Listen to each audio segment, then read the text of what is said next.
In today's video, I'm going to teach you how to use layer masks in Photoshop.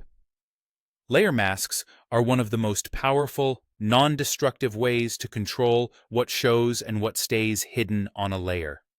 Instead of erasing pixels, you simply mask them, which means you can change your mind at any time without losing any original detail. Start by selecting the layer you want to mask in the Layers panel. Make sure you can see the layer highlighted so you know it's active. Then click the Add Layer Mask button at the bottom of the Layers panel. It looks like a rectangle with a circle inside. Photoshop will add a mask thumbnail next to your layer's thumbnail.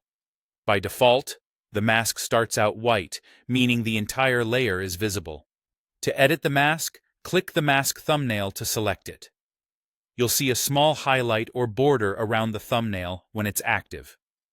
Now choose the brush tool or press B on your keyboard. Here's the basic rule to remember. Painting with black hides parts of the layer, painting with white reveals them again.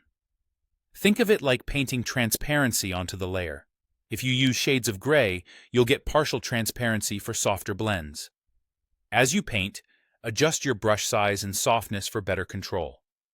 A softer brush gives gentle transitions, great for hair, skies, or edges. Lowering brush opacity can help build up the effect gradually for a more natural look.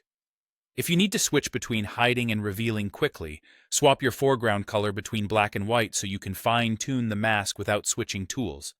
If you want to focus on the mask itself, Alt-click on Windows or Option-click on Mac directly on the mask thumbnail.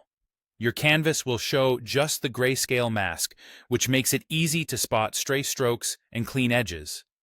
When you're done, click the layer thumbnail or the mask thumbnail again to return to the normal view. To compare your masked result with the original layer, Shift-click the mask thumbnail to temporarily turn the mask off, and then Shift-click again to turn it back on. This is a great way to check your progress without deleting anything. A quick tip to avoid a common mistake. Make sure you're painting on the mask thumbnail, not the image thumbnail. If nothing seems to be changing, you might be on the wrong thumbnail. Because masks are non-destructive, you can always refine, toggle, or completely rethink your edits. When you're finished, save your file as a PSD to preserve the mask for future tweaks.